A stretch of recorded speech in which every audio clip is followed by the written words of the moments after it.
제3. 소호 금천시와 우리 1. 소호 금천시의 실존에 관한 문헌학적 뒷받침. 태호 복희시에서 시작된 동방계열의 이족은 소호 금천시가 최초의 군장이었으며, 소호 금천시는 혈연적, 문화적으로 바로 우리의 직계다. 그 한 가닥의 사건으로서 가락국조 김수로와 그 15대 손인 신라 문무대왕이 소호 금천시의 후예였음을 위에서 제3 논한 바 있다.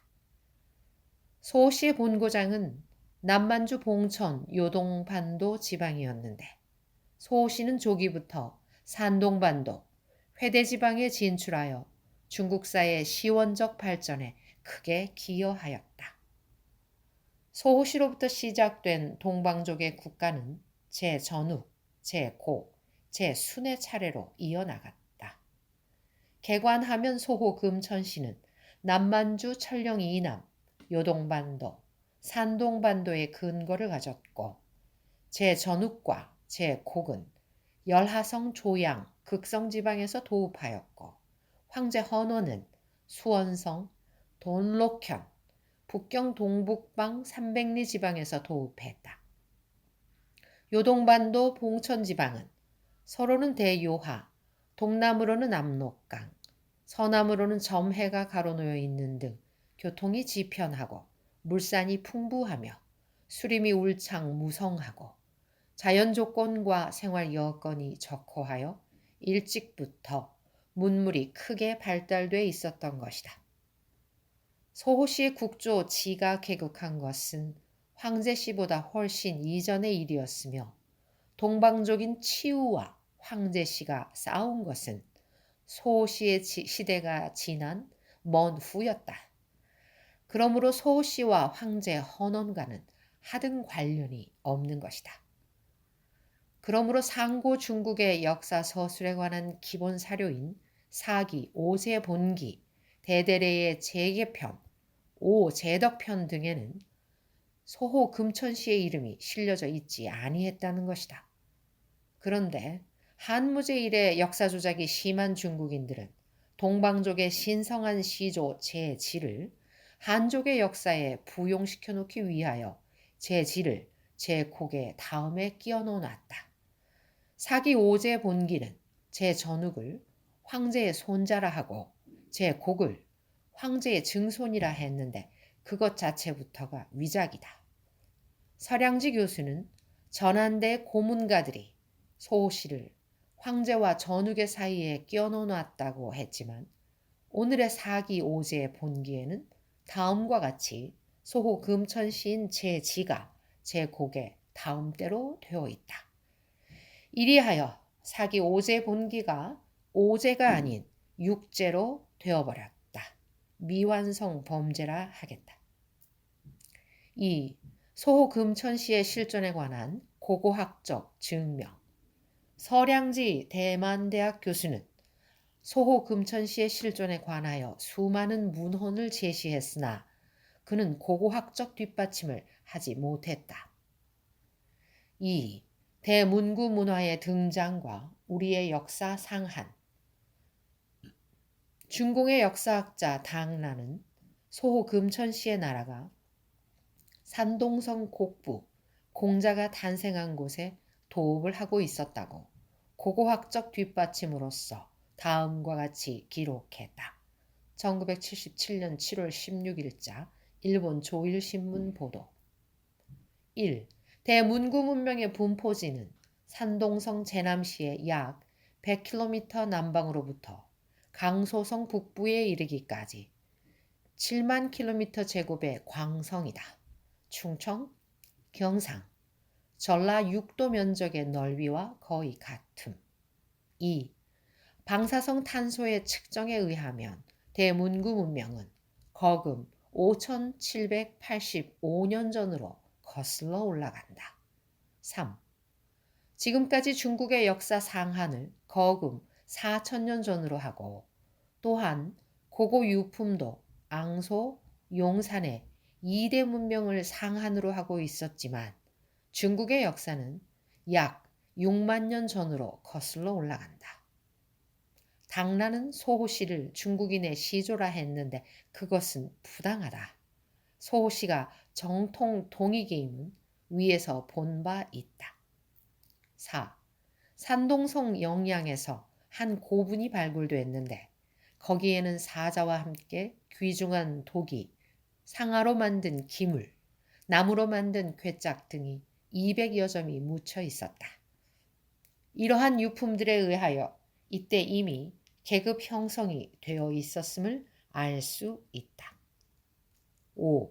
대문구 문명은 농업, 수공업, 목축 등을 영위했으며 또한 문자를 갖는 등 고도의 문명이었다. 이 1500년 후 메소포타미아에서 슈메르인의 설형 문자가 사용됐는데 슈메르인이 소호국의 한 갈래임을 누겨냈다. 6.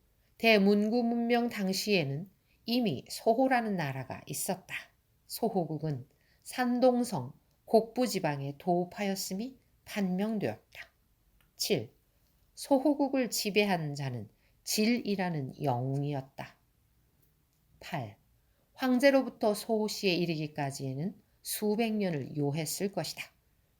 중공에서 발간한 광명일보에 의거했다는 일본국 조일신문 보통에 따르면 중공의 사학자 당나는 이 정확한 고고 유품에 관한 보고에서 자신의 그릇된 소견을 둘 삽입했다. 첫째, 소호씨가 처음부터 산동반도 지방에 자리에다 했는데 소호씨의 발상지가 남만주 봉천 요동반도 지방이었음을 위에서 자세히 밝혔다. 당나는 황제로부터 소호씨에 이르기까지에는 수백 년을 요했다 했는데 그것은 거꾸로다. 당난 자신도 대문구 문명은 소호씨의 것이라 했으나 소호씨의 실존이 거금 6천년 전이었음이 분명하다. 서량지 교수도 소호씨는 황제와 동시대의 세력이라 했지만 그것은 대문구 문화에 접하지 못하였음에 인한 억측인 것이다.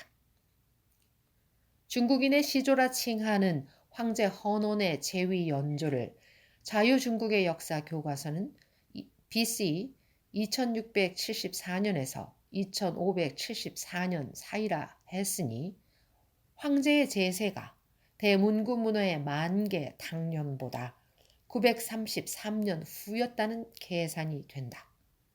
누설한 바와 같이 소호씨는 요동반도에서 산동반도로 들어간 세력이요. 소호씨 위에는 태호, 복희씨가 있었으니 우리의 역사 상하는 적어도 7천년 전으로 거슬러 올라간다. 일본의 저명한 중국 고고학자 통구 용강씨는 대문구 문화에 관하여 다음과 같이 언급했다. 최근 대문구 문화의 실태가 점차 명백히 드러났는데 그 분포 범위가 상상 외로 광범한 것임을 알게 됐다. 주목을 끄는 것은 앙소 문화에는 문자가 보이지 않았는데 대문구 문화에서는 문자가 발견되었다는 점이다. 고증 제1호 참조. 3. 소호금천시의 봉도등과 가야와 신라의 왕관. 태고 고대 사회에 있어서는 도등이 씨족을 상징하였고 오늘에 있어서는 국기가 국가를 상징한다. 태고 때 동북아에 있어서는 두 가지 도등이 대립하였으니 하나는 소호 금천시, 즉 동방족을 대표하는 봉도등이었고 다른 하나는 서방족, 즉 후일의 한족을 대표하는 용도등이었다. 소호씨가 봉도등을 숭상하게 된 것은 요동반도에는 신조라 불리우는 봉이 많았기 때문인 것으로 본다. 소호씨가 봉도등을 사용하기에 이르른 사유를 담자는 다음과 같이 말했다 한다. BC 525년 좌소 17년기의 말에 가로되 담자가 와서 조공하다. 소자 물어 가로되 소호씨는 무슨 이유로 새를 관명으로 하오? 담자 답해 가로되 나의 고조인 소호 지가 왕위에 올랐을 때에 봉황이와 춤을 추었습니다. 그래서 새를 상징으로 하는 것입니다. 하였다. 여기서 말하는 고조는 자신의 오대조가 아니란 말이다. 고조는 국조를 말한 것으로 한고조, 당고조 등과 같은 의미. 좌소의 좌는 춘추 좌시전을 말한 것이요. 소 17년은 노소공 17년 BC 525년을 말한 것이다. 담국은 공자가 탄생한 곳으로 그 100년 후에 BC 409년에서 377년 사이에 담목공이 추로 개칭했다. 즉 오늘의 산동성 곡부지방. 중국 고대 문헌들의 봉타령. 봉은 신조다. 상서스러울 때에 응감하는 새로 키가 6척 정도다. 단열산에 새가 있는데 그 모양이 학과 같다. 5색의 아롱진 무늬가 있으며 이름을 봉이라고 한다. 봉은 물의 전기를 받아 생겨나는 것이다. 단열산에서 서식하는데 오동나무가 아니면 머물러 살지 아니하고 죽실, 대열매가 아니면 먹지 아니하고 솟아오르는 물이 아니면 먹지 아니한다. 몸에는 5색의 무늬가 있고 울면 5가지 소리가 난다. 세상에 도가 있으면 나타나고 나르면 무새가 뒤따른다. 새 짐승 360종류 중에서 봉황이 그 어른이 된다. 소호 금천시의 봉도 등을 오늘날까지 충실히 또한 여실히 전해주는 것은 가야왕관과 신라왕관의 봉조 및 조우의 상징이다.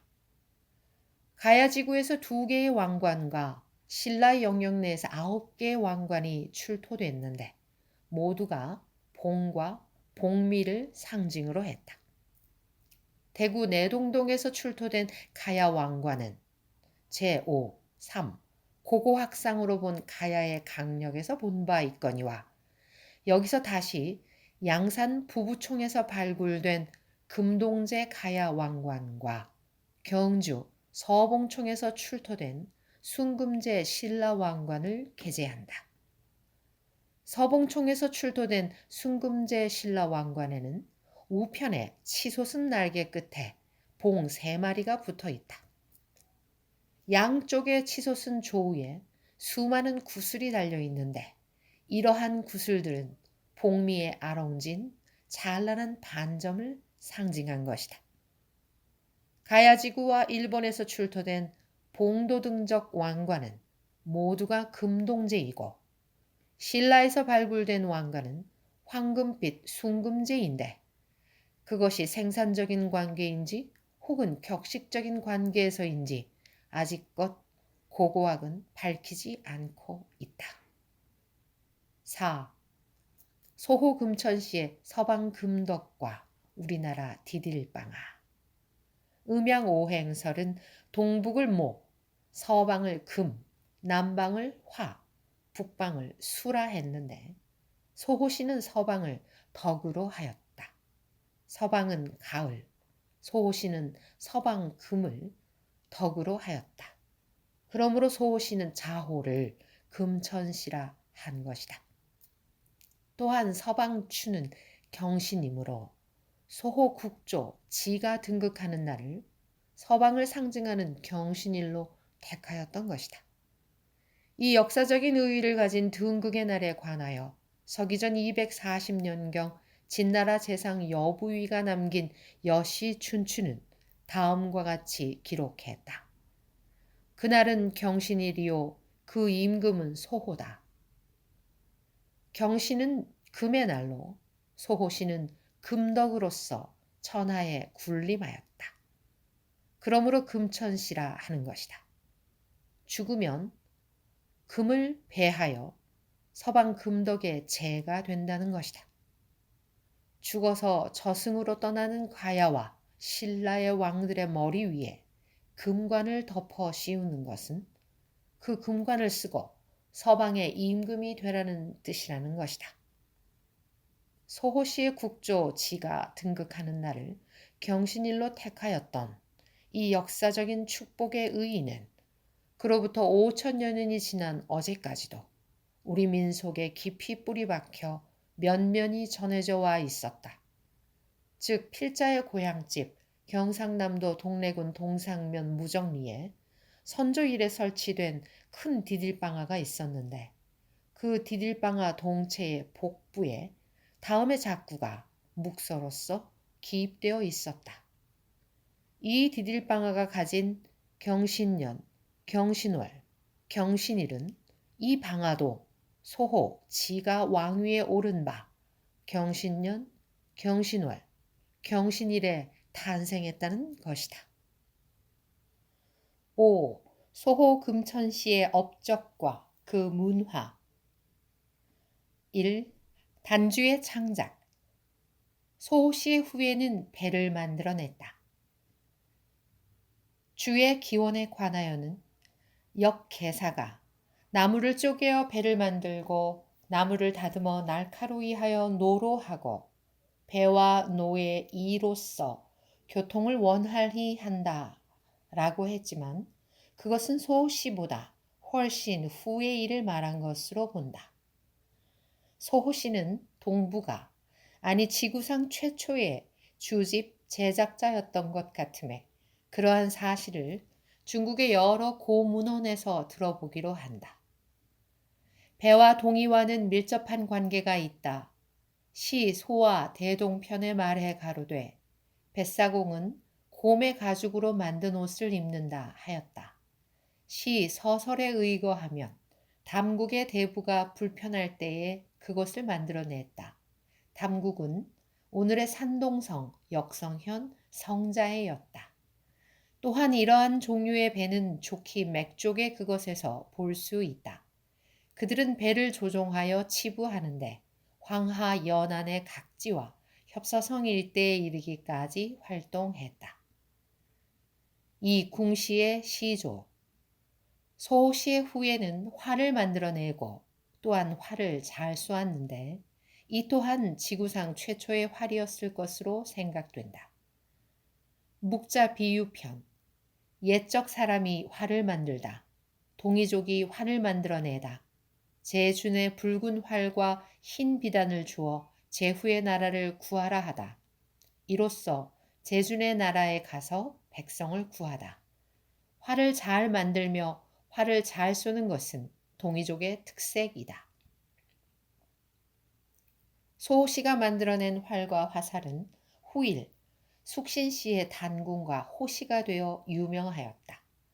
특히 고시는 살대와 촉이 두 가지로서 이루어지는데 둘 다 그 자료가 특이한 것이다. 고는 광대 사리와 같은 것인데 나무의 질이 아주 단단하고 가벼워 잘 날며 빛이 붉다는 것이다. 숙신시의 활촉은 요석으로서 만들어졌다. 요석은 백두산 일대와 터키 지방에서만 얻을 수 있는 것으로 그 외에서는 생산되지 않는다 한다. 1900년 소련 사마에서 요석의 제품이 출토됐는데 고고학자들은 이것을 터키에서 무역해 온 것이라고 추단했다. 요석으로 만든 활촉은 동철로 만든 활촉보다 위력이 강하며 그러므로 철기 시대에 들어와서도 만주 한반도의 동이족들은 요석제 시촉을 사용하였던 것이다. 그러한 숙신시의 호시가 서기전 1110년 은과 주가 대결할 때에 주에 가담하여 은의 토멸에 지대한 역할을 하였다. 숙신시는 또한 그 약 10년 후 주왕조의 내분이 일어나 주공단과 성왕이 대결할 때에도 성왕에게 고신을 제공함으로써 성왕이 승리하게 하였다. 무왕 기벌 동의는 무왕의 아우 주공단이 왕권을 횡탈하려 하였을 때 일어난 사건이다. 레하는 숙신시가 제공한 고시 등으로써 성왕이 승리하니 숙신시가 하례차 왔다는 것이다. 성왕이 기뻐하여 지금까지 숙진으로 불리오던 이름을 폐기하고 식진으로 정해주었다는 것이다. 이리하여 사상 식진이라는 시종명이 등장하게 되었다. 또한 성왕은 식신씨에게 영백이라는 작을 주었다는 것이다. 숙신씨는 우수리강 유역에 위치한 단군조선의 후구. 단군조선은 이보다 20년 전에 망하였다. 한인 사가들은 그릇 숙신씨를 동이족을 대표한 군장으로 부르기도 하였음에 세칭 숙신씨의 호시를 가장 두려워한 자는 당고족 치였다. 각설하고 소씨의 나라는 그 후 망하고 고양시인 제전욱이 이어받아 통치하다가 다시 고신시인 제곡이 이어받았다. 제곡은 은의 시조임과 동시에 고구려의 시조인 것이다. 고주몽이 외친 바 시, 천재자, 그 천재는 제곡의 계통을 말한 것이다. 그가 국호를 고구려, 성을 고씨라 한 것은 고신씨의 후손이기 때문인 것이다. 소호금천씨의 후손들이 그 후 유랑하다가 중국의 서북부에 위치한 농서지방에서 흉노 모돈의 일후국이 되었으며 마침내 효도왕의 아들 일제가 한무제의 표기장군 각거병에게 사로잡혀 말먹이 노릇을 하다가 영달하고 일제의 증손 왕망이 한제국을 찬탈했다가 유수에게 패하여 그 족당인 김수로가 김해에 유입하여 가락국을 건설, 다시 신라 버풍왕에게 토멸당하고 가락국의 말왕 구해의 자손들이 신라 왕실에 깊이 파고들어 신라 왕권을 차지하여 구세 129년간 영화를 누렸음은 위에서 자세히 본 바 있다. 그러한 역사 진전의 과정에서 김수로의 제15세손 문무대왕이 당과 합세하여 고구려를 토멸하였다. 공동 목적을 달성한 당고종은 이제는 신라를 도모할 심산을 가졌으며 또한 그는 평소에 두려워하던 고시의 제작에 관한 기술을 도입하기 위해 안간힘을 다했으나 마침내 실패했다. 문무왕 9년 겨울 당사와 조서를 전하다. 노사 구진천과 사찬 회를 데리고 가 활과 살대를 만들라 하였는데 구진천이 이를 만들어내니 겨우 30보밖에 나가지 않았다. 당고종이 물어 가로되 너희 나라 활은 1,000보, 약 1km로 추정된다. 1,000보를 간다는데 겨우 30보밖에 가지 아니하니 웬일이냐. 구진천이 답해 가로되 자료가 좋지 못해 그러합니다. 신의 본국에서 자료를 갖고 오면 잘 만들 수 있습니다. 당고종이 사자를 보내어왔음에 복한 대나마를 보내어 자료를 헌납하다. 다시 만들어내니 60보까지 갔다. 고종이 사유를 물으니 구진천이 답해 가로되 신 또한 알 수 없습니다. 아마 바다를 건너오는 동안에 습기가 차서 그러한가 합니다. 하였다. 당고종이 의심하여 중벌로서 다스렸으나 마침내 그 기술을 제공하지 아니했다. 3. 잠상과 방직의 개발. 소호금천시의 본고장인 요동반도는 선세 이래 오늘날까지도 천연잠사의 생산지로 유명하다. 천연잠사란 맨누에 고치에서 뽑는 명주실을 말하는 것인데 맨누에는 장목, 즉 굴참나무의 잎을 먹고 번식하는 벌레다. 이 벌레는 번데기로 화할 때에 나무가지 위에 고치를 남기는데 소호금천시는 일찍부터 이 천혜의 자원을 개발하여 방사와 직포에 관한 기술을 발달시켰다. 이리하여 요동반도, 봉천성 지방 사람들은 일찍부터 의관이 정제하고 문화 수준이 높은 사회를 이룩하였으며 이것을 부러워한 한일 문필가들이 다음의 기록을 남겼던 것이다. 잠상과 그 방직에 관하여 서량지 교수는 다음과 같이 기록했다. 방적에 관한 전설적인 사료에 의하면 황제시대에 이미 있었고 지하사료, 출토품을 말한 것, 지하사료에 의거하면 채도의 유적에서 꼬치가 나왔다. 흑도 시대에 이르러서는 방적이 비약적으로 발전했는데 그 자취가 명백하다. 흑도는 동이족 순이 개발한 것으로 거금 200년 전 성자의 하문화층에서는 뼈로서 만든 부, 뼈 바늘, 실을 잇는 데에 사용되는 실을 감아두는 개와 등이 출토됐다. 뽕나무는 동이의 신목이다. 신석기 시대에 동이의 방적은 한창 왕성했다. 4. 회도 문화의 발달.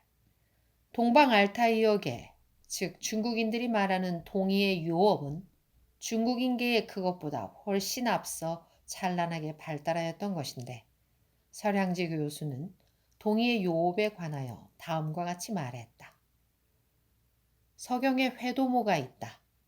도요의 발명자와 회도의 계량자들은 중국의 도업 사상 상위에 있고 결코 그 다음에 가지 않는다. 동이의 도업은 신석기 시대부터 광명이 찬란하였다.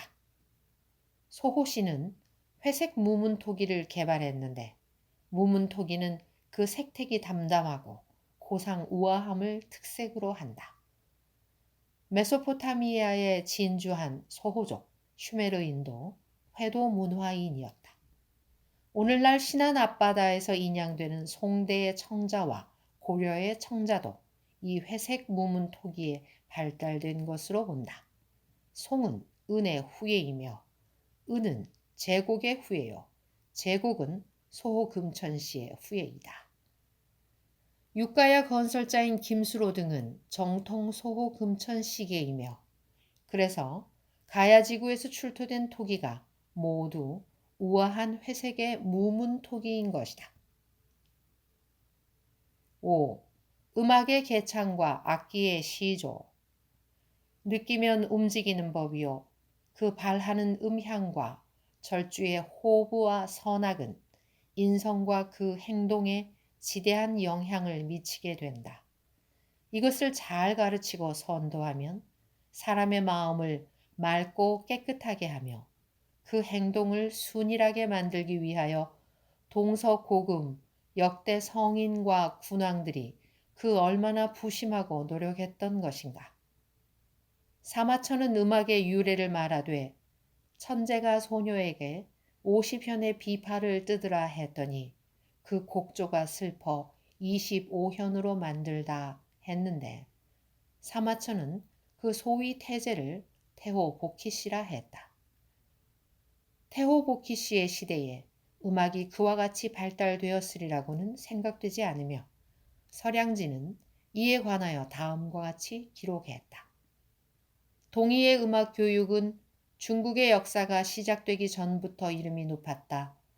제전욱이 음류를 좋아하여 비룡씨에게 명하여 팔풍의 음악을 지었다. 제곡은 사람들에게 명하여 손장단을 치며 북소리를 내게 하며 종과 경쇠를 치며 피리와 날라리를 불며 봉이 하늘을 나르듯 활개를 벌여 춤을 추게 하니 제곡이 크게 기뻐하였다. 비로소 이것을 즐겨하는 제의 은덕이라 한다. 가야 가실왕의 가야금을 김부식은 당의 악기를 보고 본따 만들어내다 했는데 그것은 큰 잘못이다. 당은 이때 아직 생겨나지도 않았다. 가실왕의 금문고와 그 풍류는 그들의 원조인 소호 금천식의 제왕들이 창작한 그 모든 음률과 악기의 계승이요 발전인 것으로 보아야 할 것이다.